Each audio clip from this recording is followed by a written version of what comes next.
அது நாங்கள் இப்போ உங்கள் முன்னாடி வைக்கிறோம். ஸோ இதுக்கு மேலே நீங்கள் இதை பற்றி பேசுங்க. ஸோ பேசுங்கன்னு சொல்லும்போது உங்களுக்கு என்ன ஜெனுவனாக தோணுதோ அதை பேசுங்க. பட் கண்டிப்பாக பேசிடுங்க, பேசாமல் மட்டும் இருக்காதீங்க. எங்களுக்கு வந்து ஒரு இண்டிபெண்டன்ட் ஃபிலிம், நீங்கள் எல்லாருமே பேசுனீங்கன்னா தான் அட்லீஸ்ட் நமக்கு ஒரு ட்ராக்ஷன் வரும், மக்கள் வருவாங்க இதுக்கு. So thank you so much. இசையமைப்பாளர், என்னுடைய தமிழ் சினிமா டெபியூ இது. ரொம்ப அழகா எழுதப்பட்ட ஒரு படம் அப்படின்னு தான் நான் கருதுறேன்.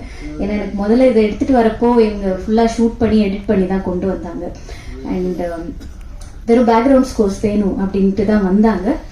பட் என்னுடைய இன்புட்ஸ் அவங்க ரொம்ப கொலாபரேட்டிவா எடுத்துக்கிட்டு நாங்கள் ஒவ்வொரு பாடலும் வந்து இதில் எப்படி ஒர்க் பண்ணோம்னா அந்த ஸ்டோரிக்கு ஏற்ற மாதிரி அதோடைய ஸ்ட்ரக்சர், அதோடைய ஃபார்மேட், அதனால தான் ஒவ்வொரு பாடலும் சவுண்ட்லேயும் சரி அதோடைய ஃபார்மேட்டும் சரி ரொம்ப டிஃப்ரெண்ட்டாக இருக்கும். பொதுவாக நீங்கள் கேட்குற தமிழ் சினிமா பாடல்கள் மாதிரி இல்லாமல் ஒரு புது சவுண்ட், ஒரு புது எஸ்தட்டிக், ஒரு நல்ல ஃபீலிங்கோட போகணும் அப்படிங்கிறது தான் எங்களுடைய இன்டென்ஷனாக இருந்தது. So thank you so much for coming. Please எங்களுடைய படத்தை பற்றி பேசுங்க. அண்ட் உங்களுடைய words will mean a lot to us. Thank you. ரொம்ப நன்றி. எல்லாருமே ரொம்ப நன்றி. இது சமூகத்தில் அந்த கட்டமைக்கப்படும் பொழுது முக்கியமாக சில பேர் இருப்பாங்க, அவங்க தான் முடிவு பண்ணுறாங்க நிறைய விஷயங்கள். அங்கிருந்து நிறைய பேர் அதை பின்தொடர்றாங்க. ஸோ இப்போ அந்த இடத்துல இருக்கக்கூடிய படைப்பாளிகளுக்கு என்ன ஒரு சமூக பொறுப்பு இருக்கு, அதை தான் நம்ம சொல்ல வந்திருக்கோம் அந்த படத்தில். அப்போ அவங்களுடைய பார்வை என்னவா இருக்கோ அதுக்கேற்ற மாதிரி அந்த சமூகம் வந்து கட்டமைக்கப்படுது. ஸோ அப்போ அவங்களுக்கு என்ன மாதிரியான நோக்கம் இருக்கணும், அந்த எழுத்தோட அந்த தன்மை என்னவா இருக்கணும். இது கிரியேட்டர் அப்படிங்கிற ஆஸ்பெக்ட்லேருந்து பேசுகிறோம். படைப்பாளின்னு ரைட்டர்ஸாக இருக்கலாம், மற்ற துறையாக கூட இருக்கலாம். இந்த மொத்த படைப்பாளிகளுக்கும் என்ன மாதிரியான ஒரு இது இருக்குன்னு சொல்லி பேசுகிறோம். இதுதான் இந்த படம் சொல்ல வந்த விஷயம். மற்றபடி எல்லாமே வந்து நீங்கள் பார்த்துருப்பீங்க. உங்களோட சொன்ன மாதிரி வந்து உங்களுக்கு என்ன தோணுதோ அதுக்கு ஏற்ற மாதிரியான அந்த விமர்சனங்களை கொடுங்க. ரொம்ப நன்றி வந்ததுக்கு. தேங்க்யூ. இணையத்தில் ரொம்ப மகிழ்ச்சியாக இருக்கு. அடுத்தடுத்து 2 படங்கள்லையுமே ஒரு மகிழ்ச்சி தரக்கூடிய சம்பவங்கள், ஏன்னா எல்லாருமே பாராட்டக்கூடிய ஒரு நிகழ்வாக இருக்கு. எனக்கு இந்த படத்துல கடைசி நேரத்துலாம் பழக்கம். ஆமா ஆமா.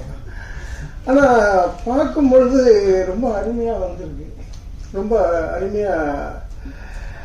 அதாவது படைப்பு, ஒரு படைப்பாளி, அந்த கதாபாத்திரங்கள், அது இப்படி ஒரு கதை போகுது. ஆனால் ஒவ்வொரு இடங்களிலும் ஒரு அரசியல் பேசிக்கிட்டு இருக்கு. அது ரொம்ப அடிநாதமா அதுதான் இருந்து இப்படி. ஏன்னா நீங்க யாரு என்னங்கிறதெல்லாம் எனக்கு தெரியவே தெரியாது. ஆனா இந்த படம் வந்து உங்களை பற்றி எனக்கு சொல்லிச்சு.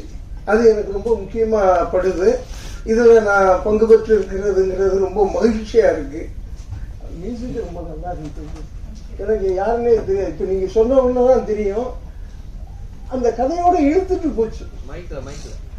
அந்த கதையோடையே நம்மளை அப்படியே இழுத்து கொண்டு போறது மாதிரியான ஒரு தன்மையை அது வந்து கொடுத்தது. நடித்தவங்க எல்லாருமே ரொம்ப சிறப்பா பண்ணியிருந்தாங்க. தயாரிப்பாளர் அது நீங்க எல்லாருக்குமே இந்த படத்தை கொண்டு வந்து கொடுக்கறதுங்கிறது இருக்குல்ல, அது ஒரு பெரிய விஷயம். எல்லாருக்கும் ரொம்ப நன்றி. நன்றி.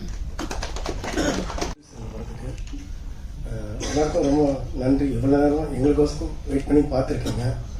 நீங்கள் எழுதுறதுல தான் எங்களோட லைஃப்லாம் இருக்குது. ஏன்னா சின்ன படம் நாங்கள் நிறைய இடத்துக்கு கொண்டு போனோம். ஸோ எல்லாரும் ஆக்டர் இல்லைன்றாங்க, கதை நல்லா இருக்குன்றாங்க. ஸோ கடைசியாக உங்கள்கிட்ட தான் வந்திருக்கோம். நீங்கள் தான் இந்த படத்தை நல்லபடியாக எடுத்துகிட்டு போகணும். நன்றி சார்.